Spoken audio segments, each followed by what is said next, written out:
नमस्कार दोस्तों, आप सभी का स्वागत है गुरुकुल स्टेनो एवं टाइपिंग क्लासेस जोधपुर में। आपका डिक्टेशन शुरू होगा 5 सेकंड बाद।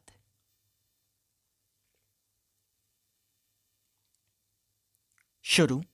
आदरणीय अध्यक्ष महोदय, नगर निगम की स्थायी समिति की बैठक में आज 1987-88 के लिए नगर निगम के बजट प्रस्तावों की कड़ी आलोचना करते हुए बैठक के सदस्यों द्वारा कहा गया है कि आंकड़ों में हेर-फेर करके बजट को बचत वाला बनाने की कोशिश की जा रही है।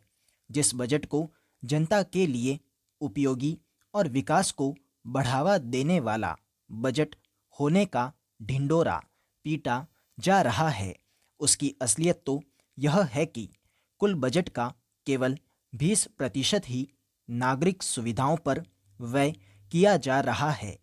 2 अरब 7 करोड़ रुपए के बजट में से केवल 43 करोड़ रुपए जनता के कार्यों के लिए रखे गए हैं। बजट को लाभ वाला दिखाने के लिए उसमें ऐसी अनेक वसूलियां शामिल की गई हैं जिनकी कोई संभावना ही नहीं है। पैरा।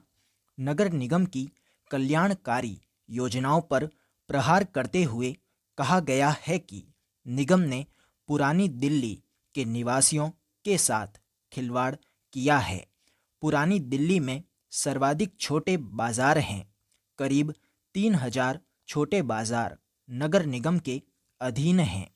पिछले वर्ष बजट में इन बाजारों के सुधार के लिए 1 करोड़ रुपए का प्रावधान था, लेकिन कुल 61 लाख रुपए ही खर्च किए जा सके।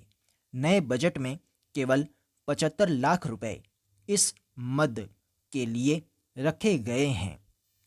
नगर निगम की आय बढ़ाने के लिए मेरा सुझाव है कि अनाधिकृत रूप से बिना लाइसेंस चल रही करीब 50,000 औद्योगिक इकाइयों को तदर्भ लाइसेंस दिए जाएं। इससे निगम को काफ़ी आमदनी होगी। जो आय निगम को होनी चाहिए वह इस समय अफसरों की जेब में जा रही है। इससे एक लाभ और होगा, और वह यह कि नगर निगम को इस बात का ज्ञान भी होगा कि कौन सी ऐसी औद्योगिक इकाइयां हैं जिनका रिहायशी इलाकों में चलना बहुत ही खतरनाक है, तथा ऐसी इकाइयों को फौरन वहां से हटाकर शहर से दूर बसाया जाए, ताकि इन इलाकों में रहने वाले लोग सुरक्षा का अनुभव कर सकें। आज वस्तु स्थिति यह है कि कुछ औद्योगिक इकाइयां ऐसी हैं जिनसे वायु का प्रदूषण बढ़ जाता है, तथा वहां के रहने वाले लोगों को काफ़ी कठिनाई हो रही है।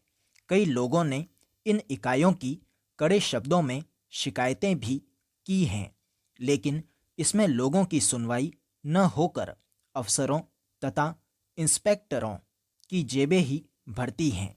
पैरा। नगर निगम के स्वास्थ्य विभाग के बारे में भी 2 शब्द कहना चाहूँगा।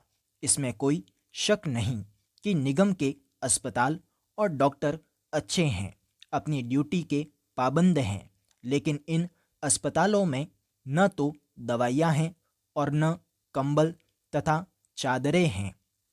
जब निगम का स्वास्थ्य विभाग इन अस्पतालों को पर्याप्त मात्रा में दवाइयाँ इत्यादि उपलब्ध कराता है, तो फिर ये चीज़ें कहाँ चली जाती हैं। रजिस्टर में दर्ज रहता है कि दवाइयाँ मरीजों को दी गईं।